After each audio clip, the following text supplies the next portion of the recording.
All right, Thrive Nation, on today's edition of the Thrive Time Show, we're interviewing a woman who wants to become a congresswoman for the 17th Congressional District in Illinois. Her name is Esther Joy King, and she's running to become a congresswoman once again for the 17th Congressional District in Illinois. And she believes in protecting the U.S. Constitution because she believes that we hold these truths to be self-evident, that all men are created equal, and that they are endowed by their Creator with certain unalienable rights, and that among these are life, liberty, and the pursuit of happiness, and that to secure these rights, governments are instituted among men, deriving their just powers from the consent of the governed, aka government works for you.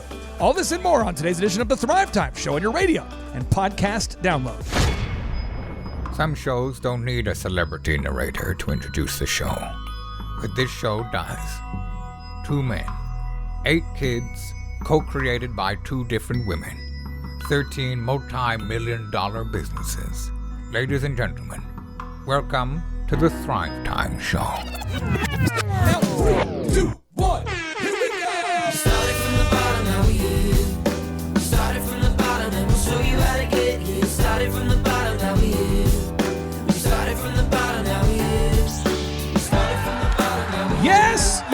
Yes, and yes. Thrive Nation, on today's edition of the Thrive Time Show, we have an incredible guest. It's the one and only Esther Joy King. How are you, ma'am? Clay, it's great to be with you. I am doing wonderfully. I am running for Congress and having a blast doing it. Now, I'm going to assume that the average listener is a busy mom or dad. We have about 500,000 listeners. They own businesses or they want to. And they might say, how does this whole Congress thing work? And why would you want to be a congresswoman? So let's start with that. Why did you decide that you felt compelled or called to run for Congress? Clay, with everything happening in our country, I just had to ask myself, if not me, then who? And I decided to jump in and do something about it and be someone that gets off the bench and in the game. Yeah. And just like all your listeners, hi, everyone. It's so great to get to know you. I'm someone who takes action. And so I'm running for Congress to invest in our country, to serve our country, and to represent the people of the Illinois 17th Congressional District where I'm running. Now, you're in Illinois, which I understand is very close to Crazy Town, USA. There's been some crazy people coming out of Chicago throughout the years. There's been a lot of corruption there. And I think the question that a lot of people in Illinois want to know right now is, what are your bedrock principles? You know, what do you know, when times get tough, what do you fall back on? Are you somebody who believes that the Bible is a literal document? Are you someone who believes in the Constitution? Do you believe we derive our rights from the Creator? And so let's talk about this a little bit. You were raised by missionary parents, I believe, in the U.S.-Mexico border. Tell us about this. Yeah, Clay. Well, that was a jam-packed question. So Sure, let's take it bit by bit. Yeah. My bedrock principles, life, liberty, and the pursuit of happiness. Absolutely. I believe in the Constitution. Yes, I am a Christian, and I believe that we are called, that I am called to serve others, to be part of something bigger than myself. And that is definitely what motivates me on a day-to-day basis in running for Congress. And my story, my background, my parents were missionaries. I am honored to be part of a missionary family. I'm one of 5 kids. We grew up in Mexico, Wow. right on the border between El Paso, Texas and Juarez, Mexico. And you can imagine, Clay, that when you grow up in that environment with those parents, they teach you serving others matters. And so that theme has carried through my whole career up to, I am now a member of the United States Army. I joined the Army to serve my country, and I'm actually a lawyer, a JAG officer in the Army. You don't look mean enough to be a member of the Army. You look like a nice person. You look, but you're tough too. So if somebody's saying, okay, well, let's kind of figure out you as a person here, because you look like a nice person. You look like you could be in doing marketing for a company, but you also are a tough woman. What's your educational background? Where'd you go to school? Walk us through that. Well, I went to Oral Roberts University right there in Tulsa, Oklahoma. Yeah. And so I love being a golden eagle. And then I did go to graduate school. So I went to law school, and Clay, inside of this nice, pretty face is a nerd. Okay. So at law school, I not only got a Juris Doctorate, a lawyer degree, but I also, for fun, on top of it, I got a Master's of Law in Taxation. Whoa. And then I practiced law for a time. And the way that I made it to the Army, I was at a law firm and was being recruited by the Army. And when they said, Esther, you can be a lawyer in the Army, but you can also shoot weapons and jump out of airplanes at the same time. And I said, sign me up. Have you jumped out of airplanes? I haven't yet. My greatest goal in my military career, though, is to be airborne. Oh, no. I pray for you. You're a wild woman. I want to go to airborne school more than anything else in my military career.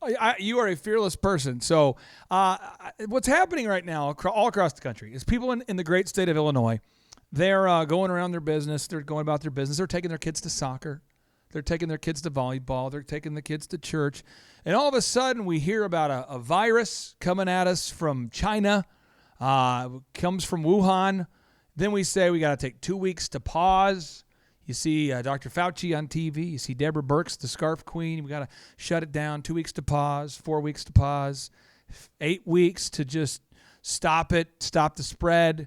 And now we're 7 months later, and Pritzker, he's traveling freely, but the average person in Illinois can't. Pritzker seems to be having a good time. He's traveling, doing these kind of things, but the average person in Illinois can't. How would you handle the things that are going on now differently from how Governor Pritzker in Illinois is handling things? Yeah, Clay, I get to talk with so many people in this experience of running for Congress. So I talk to business owners a lot. I've heard from several business owners just this week. There was a section of my congressional district, the northern part, that they were told to go back into lockdown because they had a spike, so to say, in cases. And the business owners are like, Esther, we're not going to make it through. We've already had one shutdown. Correct. If we shut down again, we're done. We can't survive this. And it's restaurant owners. It's like there's one person that I was talking to owns like a event center, and it is tough. And so we're definitely, Clay, I believe we're in this constitutional question. Like, it is a fight for our freedoms right now, particularly here in Illinois. But I'd say often to people, just to encourage them, and this is what I truly believe, Clay, just because it's a hard fight doesn't mean it's not a fight worth fighting. And this is what we're called to. Even my name is Esther, and I believe I'm here for such a time as this. And this is what I'm supposed to be doing, is standing up and saying, we have to open up and get our economy back up and running. We've got to do it safely. We've got to protect people and make sure our vulnerable populations are taken care of and secured and healthy and protected. But we can get back to work as an economy and as business owners. And I'm going to throw out a hypothetical scenario for you, one that you have not been prepared for, because this is what the government's all about, okay? Now, I just want to get your take on this. If you, and again, I'm not saying you would have the power as a congresswoman to do all this. I'm just saying this hypothetically. If elderly people with comorbidities said, you know what, I want to stay home in quarantine, and the people that want to go out and shop and work and take their kids to volleyball wanted to do that, would you be okay with that if the average person wants to go out there and shop and take their kids to sporting events, and the people that have comorbidities and who feel like they're at risk wanted to quarantine? Would you be okay with the decisions made by both parties? Yes, Clay. That is the hypothetical that you put up is a question of personal responsibility, understanding what our risks are and what we can handle from our perspective, whether we're young and healthy or whether we think we're at risk.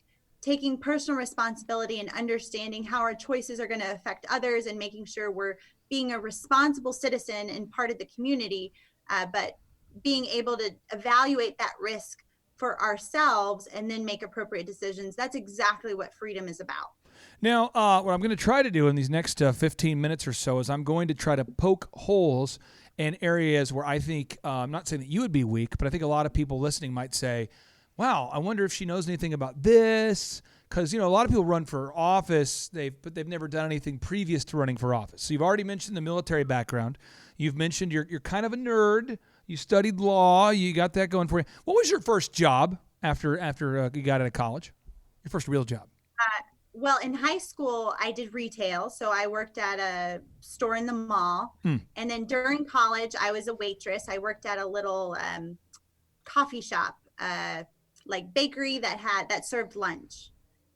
So you've had real jobs. I mean, you're not somebody who's coming from, we'll call it Bidentown, USA, where all of a sudden your first real job is a six-figure job handed to you. You're not the Hunter Biden sort of individual that was given some. I mean, you've started at the bottom. You've had real jobs. Right. What would you say to people out there that are wanting to compare you versus your opponents? Because obviously you're running against somebody. And if we could focus on maybe the policy, you're not a person that would attack someone's character, but let's focus on the policies there. How are you different from the people you're running against? Yeah. So my opponent, her name is Sherry Bustos. And Sherry has been in office for about 8 years. And during that time, she has become a creature of Washington, so to say. And she started out trying to be a bipartisan, maybe voting across and working with Republicans.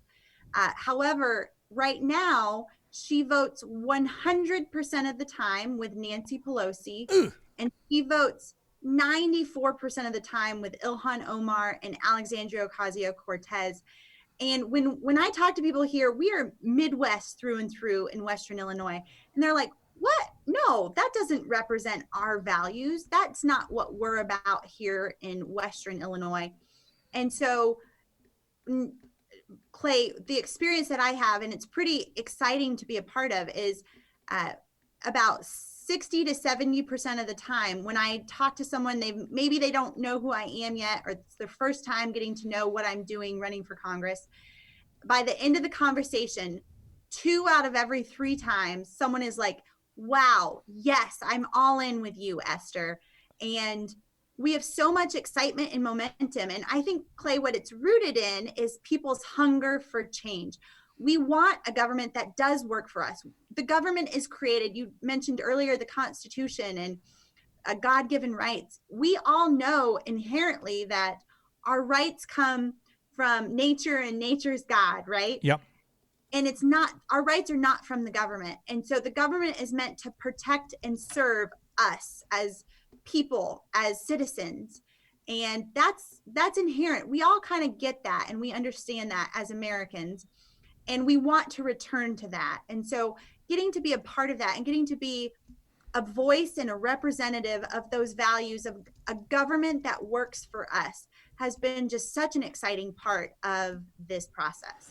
I'm going to play a little clip of Nancy Pelosi, who you mentioned, because Nancy Pelosi yesterday was on CNN with Wolf Blitzer. And Wolf is, obviously left of center. He's on CNN. I just want you to hear this.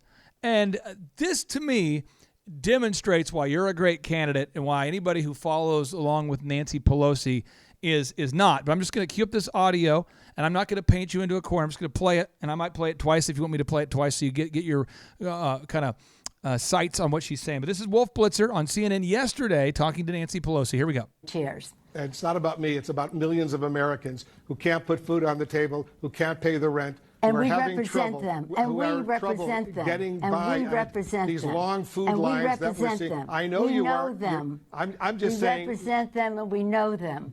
As we We say, know them. We represent them. don't let yes. the perfect be the enemy of the good, as they say It is here in nowhere Washington. near perfect. Madam Speaker. Always the case, but we're not even close to the good. All right, let's see what happens, because every day is critically important. Thanks so much for Thank you joining for your us. sensitivity to our constituents' needs. I am sensitive to them because I see them on the street begging for food, begging for money.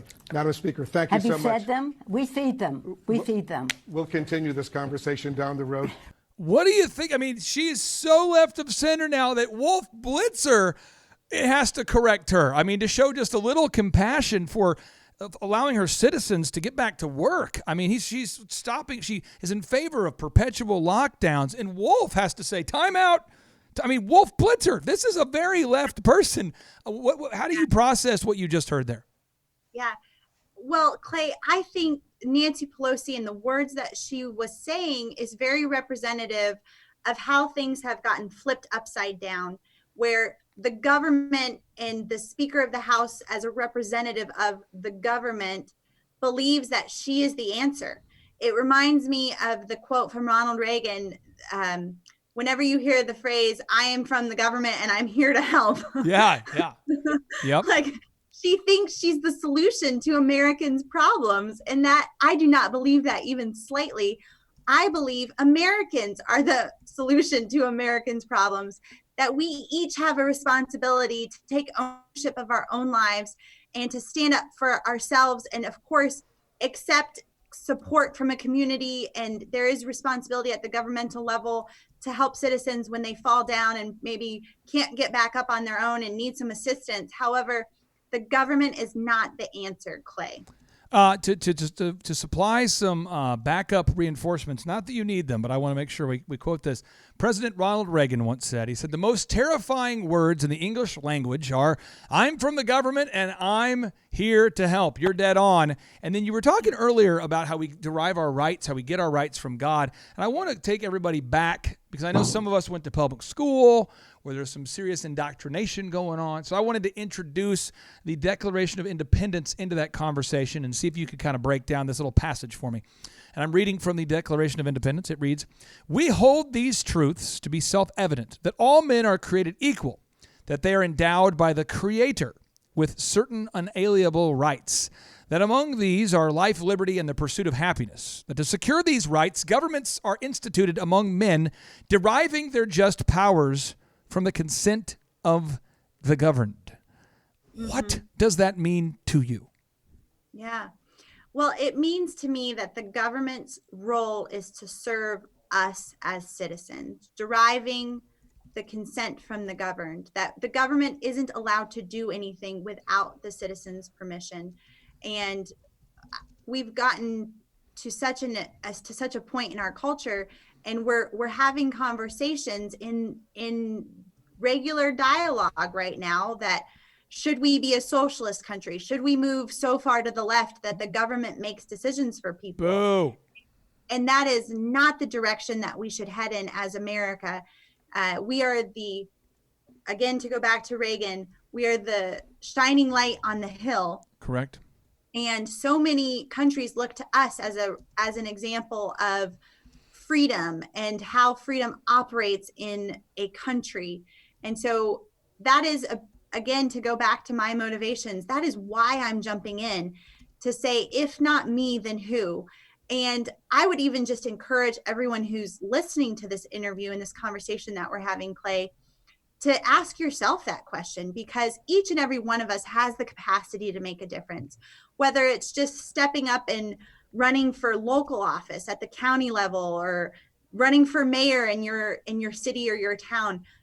Whatever way we choose to get involved in, it doesn't have to be in politics. It could be volunteering. It could be, just taking an evening a week to go work at the soup kitchen. Like, every single one of us can give a little bit more, do a little bit more, love a little bit more to create the world that we want to live in.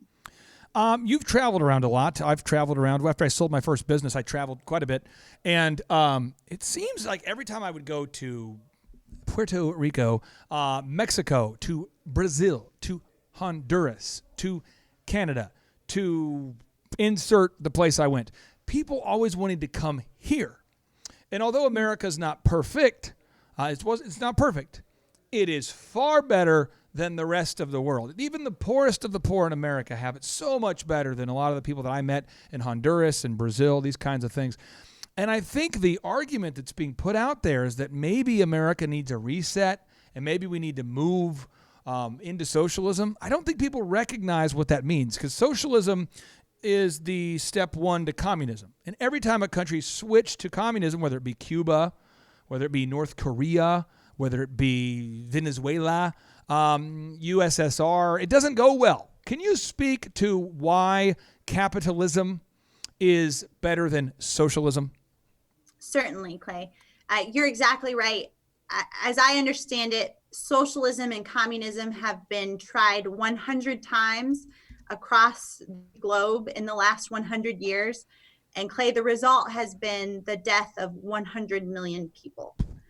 We know that there is this inherent urge and desire for us as humans to have freedom and to move towards personal responsibility and taking ownership of our own existence and having human rights. And so socialism and communism go against the nature of who we are as just human beings. It is a government coming in and saying, we'll take care of you. It's almost a nanny state, so to say. The government, particularly when you go to communism,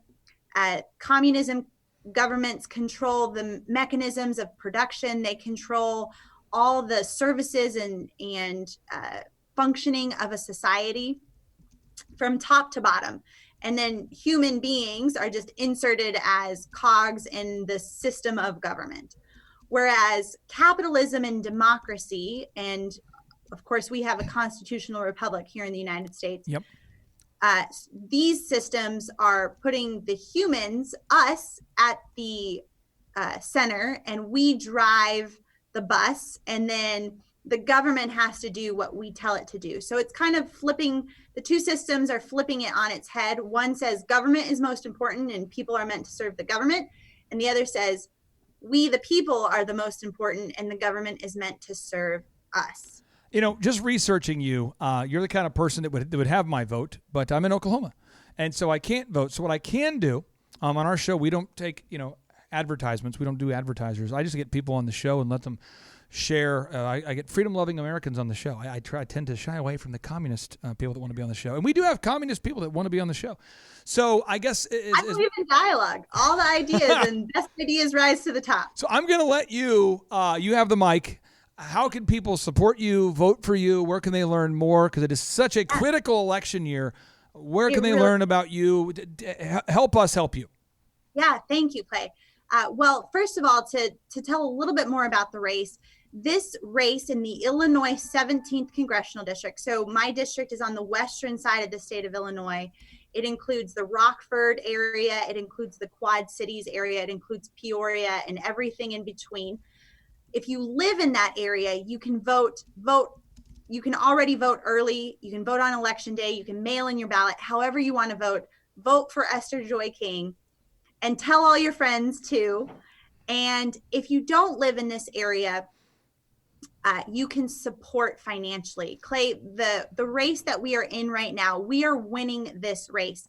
We are neck and neck in the polling with my opponent, so much so, in fact, that the National Republican Party has said, Esther, we think this is the number one pickup opportunity for Republicans in the entire country. Come on. So we can win this seat. Yes. And I need help. What we're doing, we're winning this election. We're dominating on messaging. We're talking about how we need to get reopened, of course, safely. But let's get back to real quick, I hate to cut you off because you're going to be Congresswoman here. Devin, we got to grab my credit card and we got to donate right now. We got to do it. Because to talking about donating is a problem.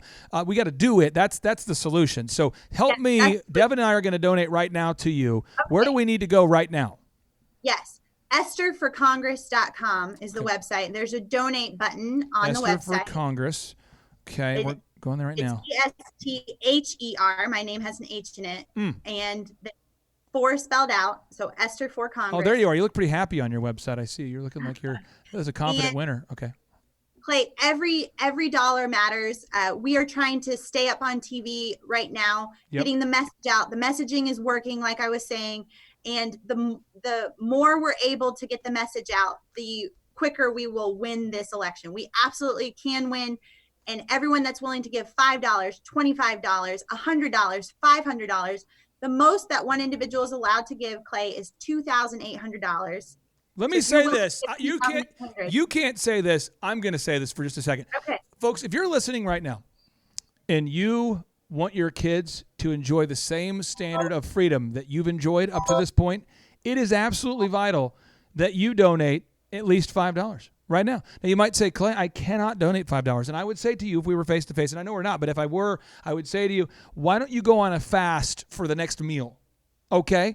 because there's a lot of communist countries where they go on a fast for the whole year because the government took over their farms and therefore they're having food shortages. And if you don't believe me, do a search right now for Venezuela food shortage. Look it up. This is real stuff. So what we have to do is we've got a sacrifice. For somebody, it might be you're going to fast a burrito today for lunch. Somebody else, you say, I'm going to fast today. That's about $20, okay? You're saying, I'm not going to go to Chipotle. I'm not going to go to the gas station and buy regrettable burritos. I'm going to donate something. But if you don't donate $5 right now, and it's okay, I'll wait. If you're not going to donate $5 right now to go to estherforcongress.com, I don't want you listening to my show. I want you to fast from my show. Like, don't listen to my show. Get off my show. Because I'm being serious. This is super important. I'm not messing with you. And you say, well, I can't afford to fast. I'm telling you, if you are not going to donate at least $5, just please fast from my show. Don't listen. It'll be myself and just God-fearing Republican people who love this country. We've got to donate right now. And again, Esther, I know I'm pretty aggressive going for the close here, but this is so important, and I wouldn't have you on. This is a business show. And folks, let me tell you, you can't even be fasting lunch now. You have convinced me. I am not eating, maybe for the rest of the day, and I am donating to my campaign. You got to. I'm just telling you, folks, if you are listening right now and you're saying, well, I thought this was a business show. Let me tell you, it's hard to be in business right now in Illinois. You know why? Because Pritzker's got the place locked down. Restaurants going out of business. Churches closing down. It's hard to be in business. All the stuff we teach on the show about business does not matter if we're not open. So we've got to donate right now, estherforcongress.com. Esther, thank you so much for being on today's show, and I'll give you the final word. Clay, I just want to say thank you, thank you, thank you. I am honored to be on a team with each and every American that's listening. We are in a fight for our country. Yep. And I'm proud to stand next to each and every one of you in this fight. So thank you, everyone, for being part of it with me. Esther, you're a great American. You're smarter than me. You're tougher than me. You got the military background. You got the law background. You're a great American. I appreciate you so much, and I hope you have a great rest of your day. Thanks, Clay. It's great to be with you. All right, Thrive Nation, one more time. That was Esther Joy King right here on the Thrive Time Show on your radio and podcast download. If you live in Illinois and you happen to be located in the 17th Congressional District, make sure that you vote for this woman. Check out her website again. That's estherforcongress.com. That's ESTHERFOR Congress.com, estherforcongress.com. And without any further ado, we'd like to end each and every show with a boom, because boom stands for big, overwhelming, optimistic momentum. And so if you're ready, I'm ready. Hopefully you're psychologically prepared for me to bring the boom, because I'm psychologically prepared for you to receive the boom and to also give the boom. It's like a boomerang. I throw it out, you throw it back. We got to do the boom together. Even if you're in your car alone, you got to bring a boom. Listen, I know whether you bring the boom or not, okay? I've got tracers out there that are listening to you. They're watching you right now in your car to make sure that you are helping to spread herd immunity by yelling boom and putting water droplets into the air everywhere, thus helping create a herd immunity to jackassery all across the nation. So let's bring the boom. Here we go. 3, 2, 1, boom! Pull it through the paint, wiggling it. See? Wiggle it. Look at that. Isn't that a nice little tree? And he lives right here in this brush.